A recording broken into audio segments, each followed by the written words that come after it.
Olá, queridos amigos, eu sou Michel Sá. Estarei com vocês hoje falando um pouco sobre alguns ensinamentos do Evangelho e nós vamos falar sobre um capítulo que está no livro da Esperança, capítulo 9, chamado O Remédio Justo. Nesse capítulo, Emmanuel trabalha um versículo que está lá no livro de Mateus, no capítulo 5, versículo 4. No Evangelho segundo o Espiritismo, no capítulo 5, item 12, este item também é trabalhado.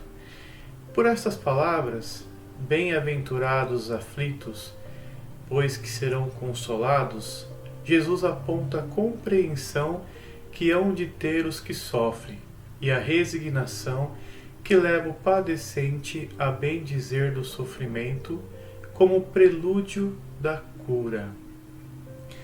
Emmanuel sempre nos traz uma reflexão muito intensa, muito profunda sobre trechos do Evangelho de Jesus. E neste capítulo, Emmanuel nos mostra algumas indagações, alguns questionamentos que nós fazemos em momentos de desastre, momentos de grandes provações, aflições, situações inesperadas como as que nós estamos vivendo nos dias atuais. Não poderiam eles nos poupar dessas calamidades? É uma das frases que Emmanuel traz no texto.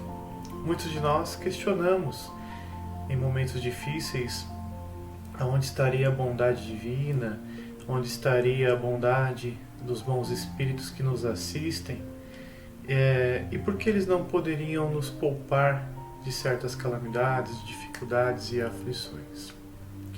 Emmanuel vai falar no texto um pouco mais abaixo: se aspiras, no entanto, a conhecer a atitude moral dos espíritos benfeitores, consulta os corações que amam verdadeiramente na terra.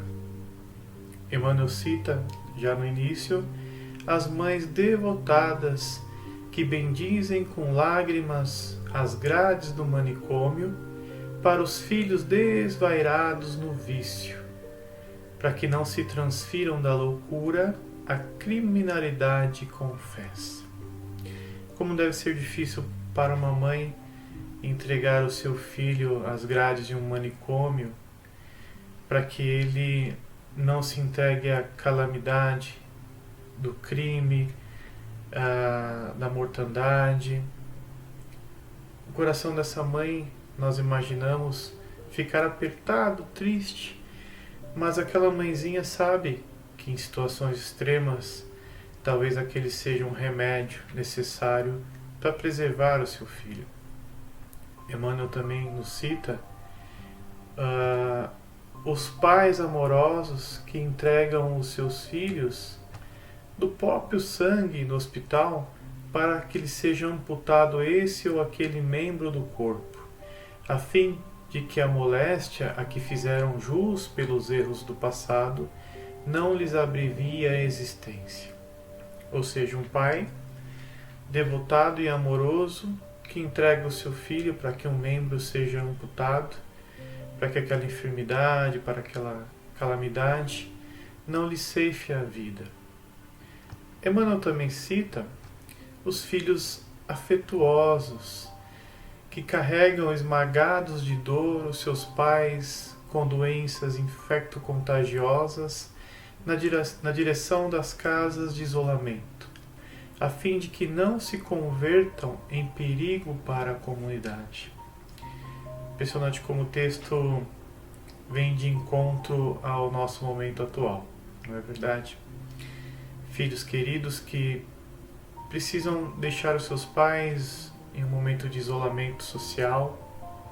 São momentos como esses de extremo sacrifício que provam o amor verdadeiro que nós temos para com os nossos entes queridos, amigos, familiares.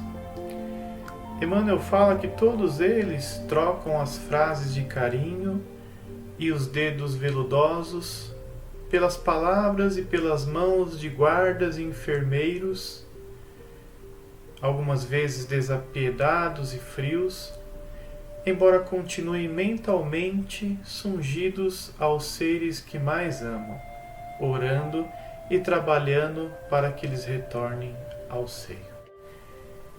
Nós não podemos desanimar, tendo como base a oração e o trabalho diário para que isso aconteça.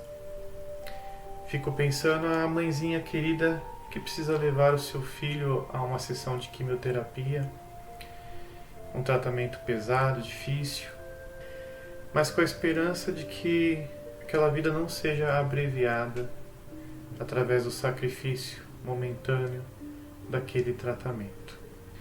Mas só quem é um pai afetuoso, um filho amoroso, que é obrigado a tomar essas decisões, sabe o grau de dificuldade e o ato de amor que estão por trás dessas atitudes.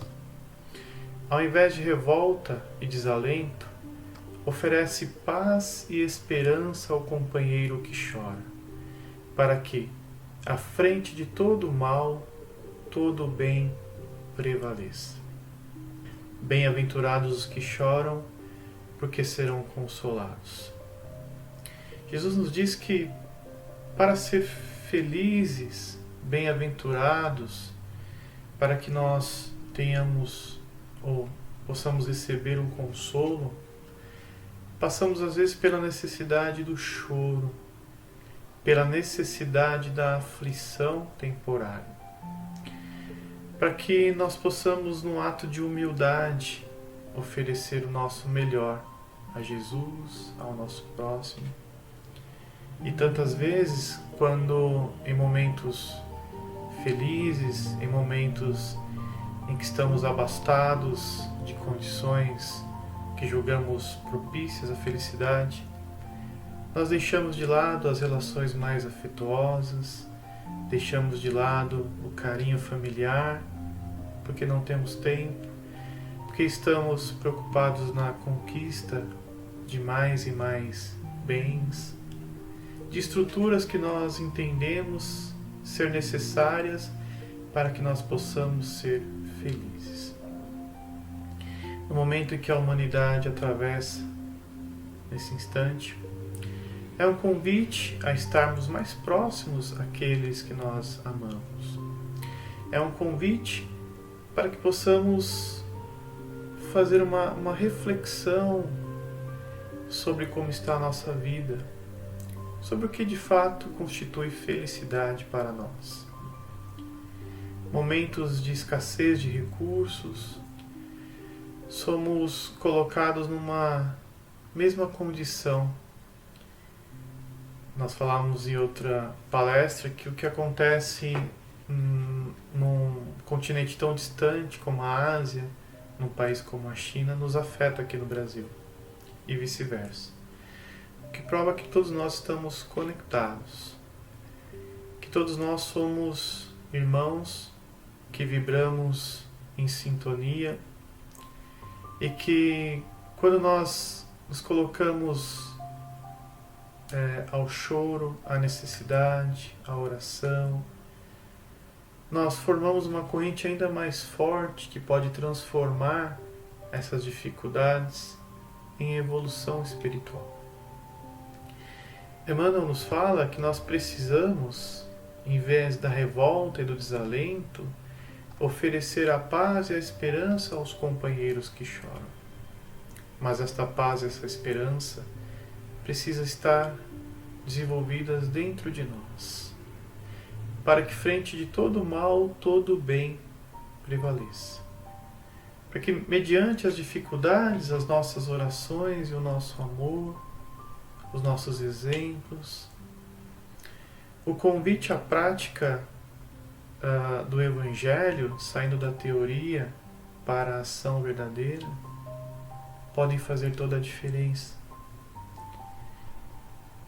Continuando com as nossas doações de alimentos, de meios, de recursos, desenvolvendo novas ideias, como nós vemos diariamente nos noticiários, pessoas que têm utilizado o seu tempo de isolamento social em bem do próximo, pessoas que têm se dedicado às orações, aqueles mais necessitados que no momento não têm sequer força para orar.